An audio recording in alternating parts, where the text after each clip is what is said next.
এই একটা পাপ যদি কেউ না করে ইনশাল্লাহ সে জান্নাতে যাবে। যতই পাপ করুক না কেন। বাসায় মা বোন যারা আছে অনেকেই দেখা যায় চুল আশ্রয় চিরুনি পরে গেলে বলে আজকে মেহমান আসবে। কি আসবে আজকে?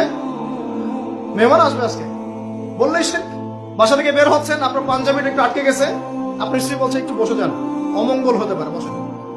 বাস মুশরিক, শিরক হয়ে গেল। মুসলিম সমাজে রন্ধ্রে রন্ধ্রে শিরক। এখন রাস্তাঘাটে উঠতে বসতে পেপার পত্রিকা খুললেই শিরক। পেপার খুলবেন রাশিফল, সিংহ রাশি কন্যা রাশি, দিনটা কেমন যাবে বিশ্বাস করলেই মুশরিক হয়ে যাবে। রাস্তার পাশে টিয়া পাখি দিয়ে ভাগ্য পরীক্ষা করছে, হাতটা দেখে দেন তো ভাই কি আছে, বললেই শিরক হয়ে যাবে। আংটি বিক্রি করছে, আংটি পরলে রোগ ভালো হবে, হাতে দিল রোগ ভালো হবে এই উদ্দেশ্যে মুশরিক। হাতে দিয়েছে রোগ ভালো হবে, আমার ডায়াবেটিস ভালো হয়ে যাবে, বিসমিল্লাহ, ব্যাস মুশরিক। এই আকীদা নিয়ে পড়লেই মুশরিক। মুসলিম সমাজে অহরহ শিরক আছে। আর আবু জেহেলের যুগে কি ছিল ভাই? আবু জেহেলের যুগে অনেকদিন বলেছি মেজর 5টা সমস্যা ছিল। কয়টা? মেজর 5টা, মাইনর সমস্যা অনেক, মেজর 5টা। এক, আবু জেহেলের যুগের বেশিরভাগ মানুষ শিরক করতো। কি করতো ভাই? লাত, উজ্জা, হবল, মানাত এইসব মূর্তি পূজা করতো। এখন হয়তো মুসলিম সমাজে এটা নাই ঠিকই, কিন্তু মুসলিমরা এখন কবর মাজার পূজা শুরু করেছে, করে নাই? মুসলিমরাও এখন নেক্সট সুরকে ধোকা খাচ্ছে।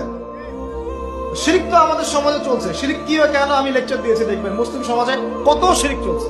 আবু জেহেলের যুগে শিরক ছিল, এগুলো বলতে থাকলে এটা নিয়ে আলোচনা করতে হবে। আলোচনার টপিক আমার আজকে অন্য। আবু জেহেলের যুগে কি ছিল ভাই? শিরক ছিল, সমাজে রন্ধ্রে রন্ধ্রে শিরক ছিল। এখনকার সমাজেও শিরক আছে। তারা লা ইলাহা ইল্লাল্লাহ না পড়ে শিরক করতো, আমরা পড়েও শিরক করি। আল্লাহ পাক আমাদের সবাইকে শিরকের পাপ থেকে হেফাজত করুন বলি।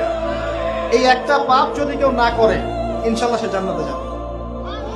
যতই পাপ করুক না কেন, জেনা করেছে, মদ খেয়েছে, মিথ্যা বলেছে, অনেক কিছু করেছে, শুধু শিরকের পাপ করে নাই, আল্লাহ তাকে মাফ করে দিবেন ইনশাআল্লাহ।